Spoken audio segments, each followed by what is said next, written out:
Hello. Welcome to Chinese Folk Tales. I'm Paul Osborne. I've got another really great story to tell you. I hope you enjoy it.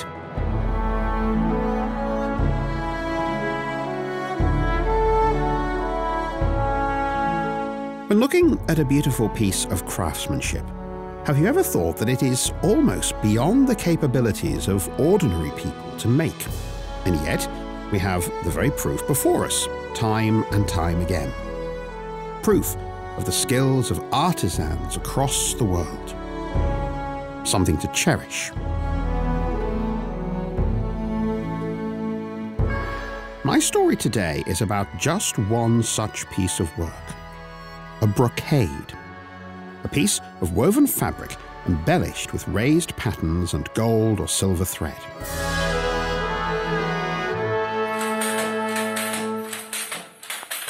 Once upon a time, there was a widow who lived alone with her 3 sons. Day in, day out, she would labour, making her brocades. She was so skilled that her work would sell quickly in the market. But such work takes time to do. So even though she was very skilled, she was also very poor. That's another one finished. Tonight we shall eat. Let me see, said the youngest of the 3 sons. This must be one of your finest, Mother. It is so beautiful. Oh, it's just another brocade. To be honest, I am getting a little bored of producing the same old designs. Next time I go to market, I'm going to look around for inspiration. And that's indeed what she did. After selling her brocades as usual, she looked around the market. Oh, the colours aren't right on that one. That one's a bit small. None of the other work she saw was as good as hers. Is that the right way up? I can't tell what that one is. She wandered for some time until she happened upon a little merchant shop in an alley off the main part of the market.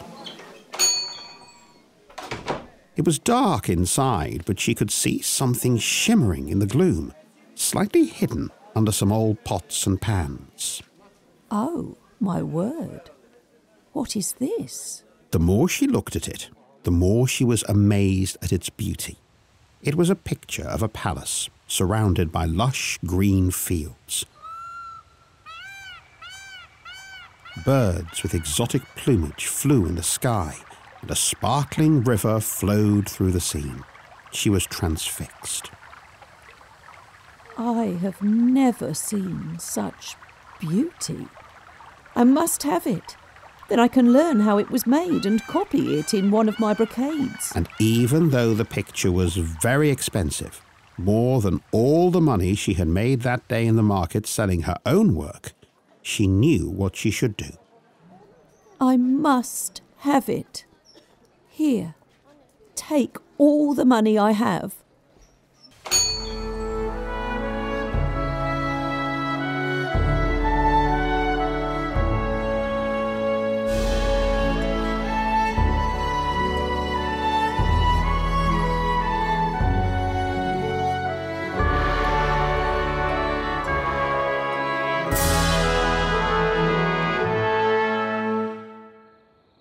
When she got home, she showed the picture to her 3 sons. See how beautiful it is. I wish that I could live in such a beautiful palace. Her 2 older sons laughed at her, but the youngest thought for a moment and then said, Mother, why don't you weave the palace into your brocade work? You're so skilled, it would feel like you're there yourself. My brothers and I will earn money to feed us by chopping wood until you have finished. And that's what she did.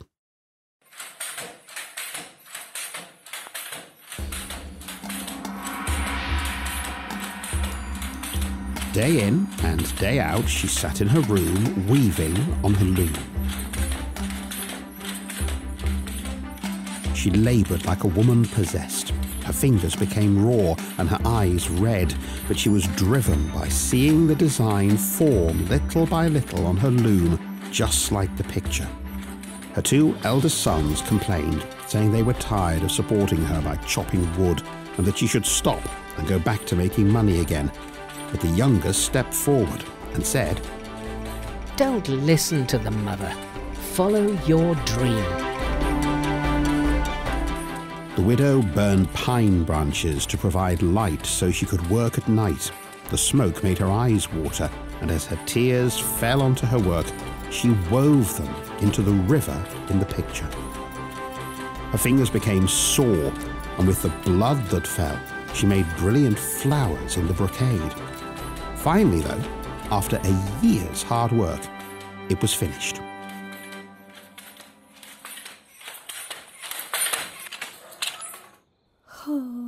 My 3 fine sons, come see, she called. The brocade is finished. At that very moment, there was a sudden gust of magical wind.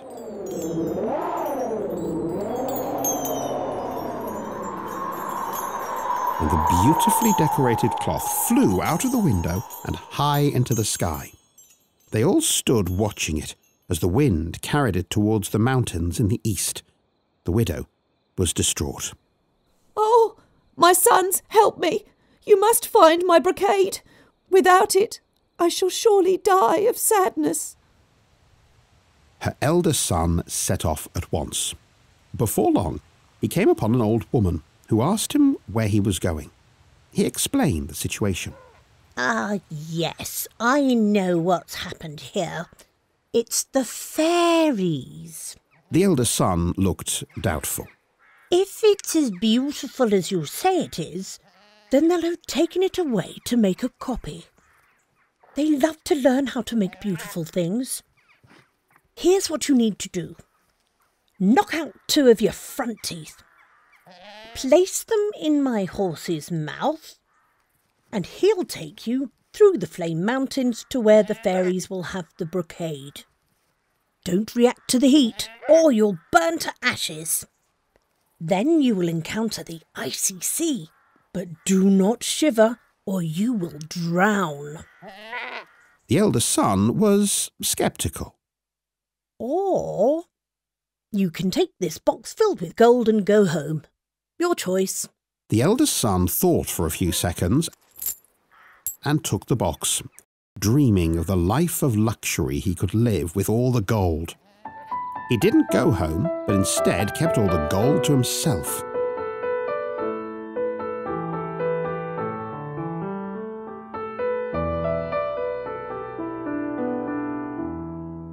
Hearing nothing from her eldest son, the old widow sent her second son on the same mission to find the brocade. He too came across the old woman. He listened to the trials he would need to face to get the brocade back, and also decided to take the box of gold.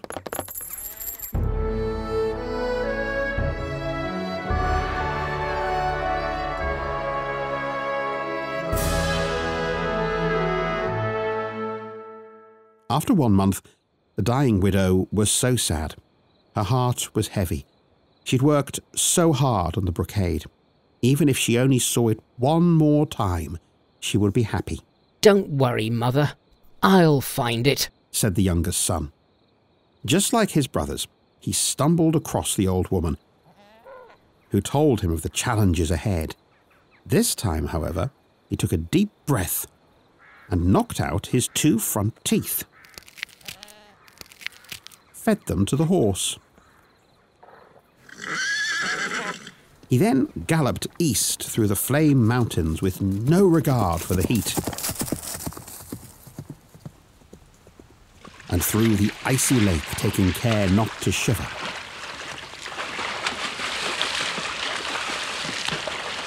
Until finally he reached the far shore. And there, true enough, he found a golden palace, just like the one in his mother's brocade.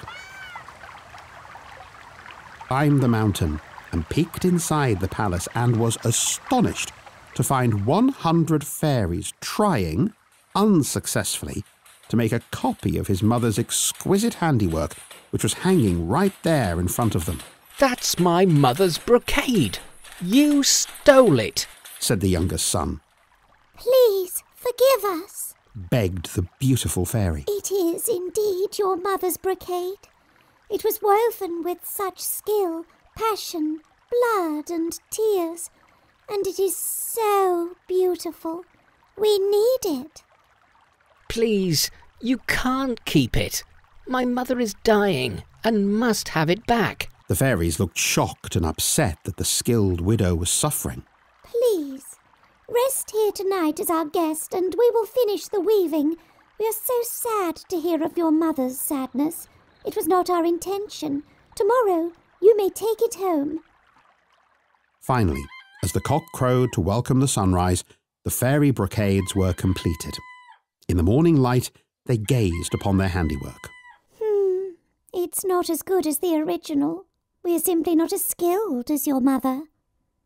The fairies were about to keep the brocade to try again when one of them had an idea. I know. I'll just embroider myself into the picture down here in the left-hand corner.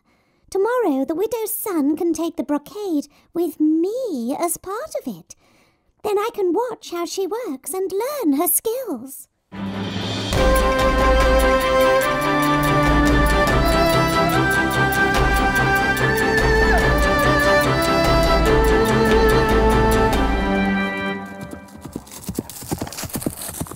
The sun rode ferociously back home, pausing at the old woman's house. Good lad. Who was so impressed that the boy had done everything he could to help his mother that she magically restored his 2 front teeth. Well done. And also gave him deerskin shoes, which allowed him to get home in the twinkling of an eye. Which was just as well, as his mother was very ill indeed. Mum, I have it. I have your beautiful brocade. The widow stirred when she heard her boy, and while she was overjoyed to see him, she shed tears of joy at seeing her brocade again, and it revived her. My son, my true son, you have brought me great joy. I feel better already. But what's this? The widow had seen the fairy peeking round the side of the tree. I didn't weave a fairy into my picture. Immediately, the magic brocade picture came to life.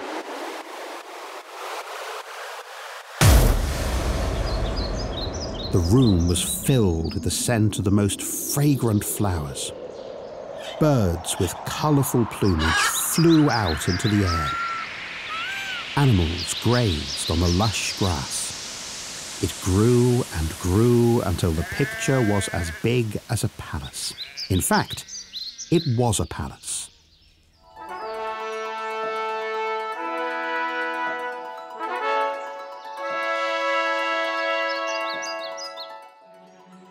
It was so big and so real, and the fairy beckoned them both to step forward and into a life of luxury.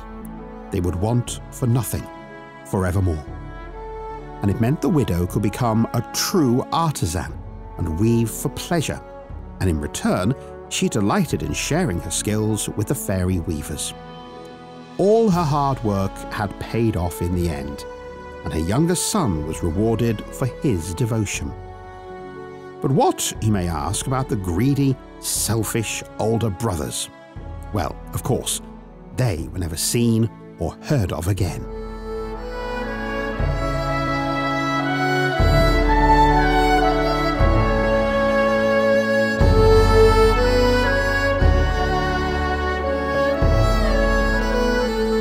And with that, we conclude this episode of Chinese Folk Tales. Thanks for listening. If you like our stories, do give this podcast a 5-star rating, leave your comment and share with your friends.